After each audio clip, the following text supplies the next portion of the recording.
ये परम धर्म संसद प्रयागराज में चल रहा है और शंकराचार्य की मौजूदगी में है। क्या कुछ बोला जा रहा है वो सुनिए, फिर मैं जो कुछ बोल रहा है मैं उसको हदीस से दिखाऊंगा, कुरान से दिखाऊंगा और उसके बाद फिर हिंदू धर्म से दिखाऊंगा कि हिंदू धर्म में क्या लिखा हुआ है, हिंदू धर्म की किताबों के अंदर क्या लिखा हुआ है। तो पहले आप ये सुने कि ये क्या कह रहा है। परवारात हिंदू धर्म के अलावा अन्य मतांतरों का केवल विचारों से ही संबंध है, आचार से नहीं। इसलिए वे अपने सदस्यों के स्वेच्छाचार पर कोई नियंत्रण नहीं रखते, परंतु विचार का थोड़ा सा भी स्वतंत्र उनके यहाँ अक्षम्य अपराध समझा जाता है।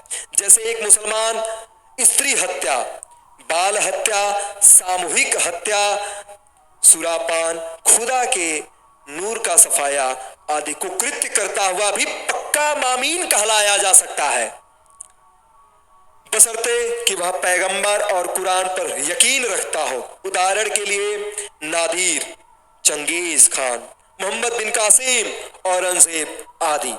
यह बात न्यूनाधिक अनान्य सभी पंथों में पाई जाती है, परंतु सनातन अब देखें वो इन्होंने जो कुछ कहा था वो तो आपने सुन लिया। मैं यहाँ हदीस लिखा था, फिर लगता है चला गया, तो फिर मैं लिख देता हूँ। यहाँ से चैट जीपीटी निकाल के दे देगा।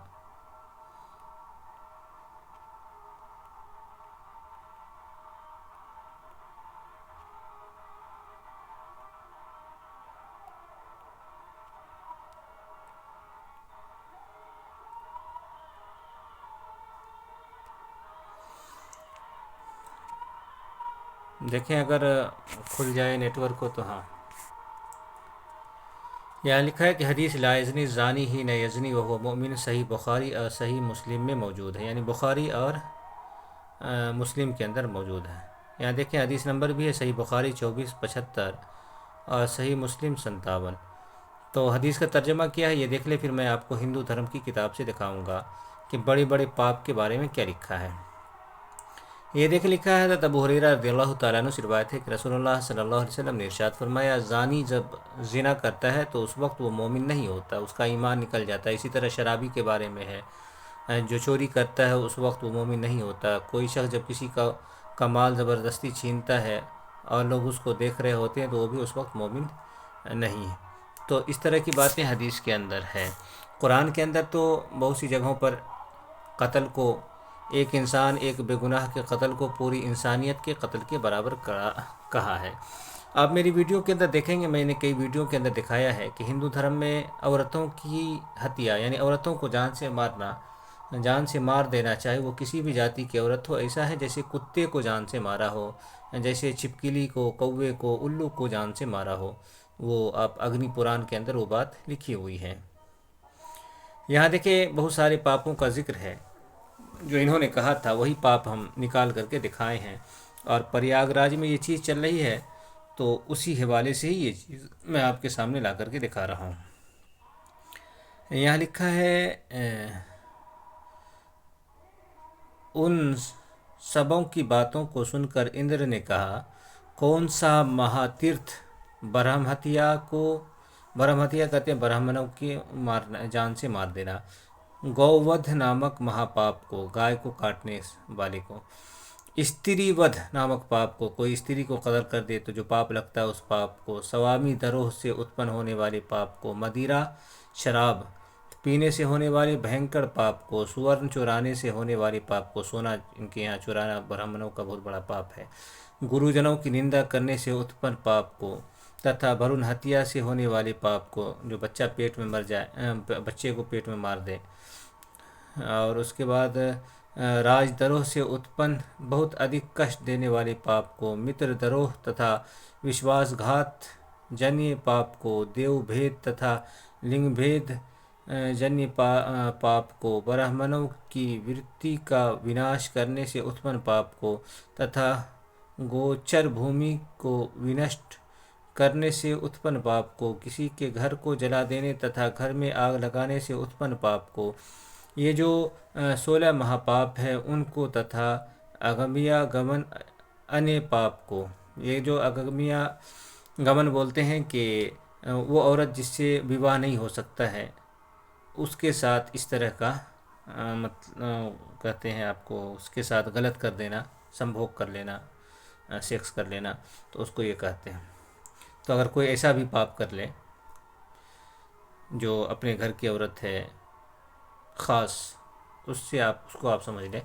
तो जन्य पाप को स्वामी का त्याग करने से उत्पन्न पाप को तथा युद्ध से पलायन जन्य पाप को, इन सभी पापों को कौन समर्थ तीर्थ नाश कर सकता है? आप लोगों में से कौन सा तीर्थ प्रायश्चित नहीं करने पर भी इन पापों का निश्चित रूप से नाश कर सकता है? ये जितने पाप ऊपर आए हैं अपने घर की औरतों के साथ, या इसी तरह से ब्राह्मण को मार देना, और भी जितने हो सकते हैं पाप, औरतों को कत्ल कर देना, वो जो ऊपर जितनी भी बातें आई हैं, उन तमाम पापों के बारे में इंद्र पूछ रहा है तीर्थों से कि कौन तीर्थ तुम में से ऐसा है जो इन तमाम पापों को ख़त्म कर दे। तो आप देखें हैं कि इंद्र के द्वारा इस तरह से शुभ वाक्य के कहने पर तीर्थराज से मंत्रणा करके तीर्थों ने देवराज की सभा में कहा, तीर्थों ने कहा, हे देवराज, आपको नमस्कार है।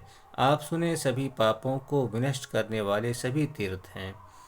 हर तीर्थ में सारे पाप खत्म हो जाते हैं, किंतु यह सुरेश्वर, आपने जिन बरहम हत्या इत्यादि अत्यंत भयंकर तथा अत्यंत दीप्तिमान पाप के बारे में कहा है, उन सबों को विनष्ट करने में हम लोग समर्थ नहीं हैं।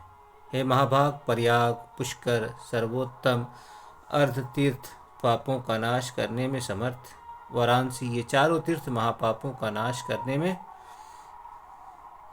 अत्यधिक शक्ति संपन्न है। ये चारों उपपातकों का नाश करने में पराक्रम युक्त है। हे देवेंद्र, ब्रह्मा जी ने पुष्कर आदि महाबलवान तीर्थों की सृष्टि की है। इस तरह से तीर्थों के वाक्य को सुनकर देवराज अत्यधिक हर्ष से युक्त होकर उन तीर्थों की स्तुति की। तो अब यहाँ देख सकते हैं ये है आपको भूमिखंड हो गया, पद्म पुराण भूमिखंड, और अध्याय 90 हो गया। तो उसमें ये बात लिखी है कि इतने सारे पाप करके भी कोई आए और प्रयाग में डुबकी लगा ले तो पाप ख़त्म हो जाते हैं। तो यहाँ ये आप देख सकते हैं।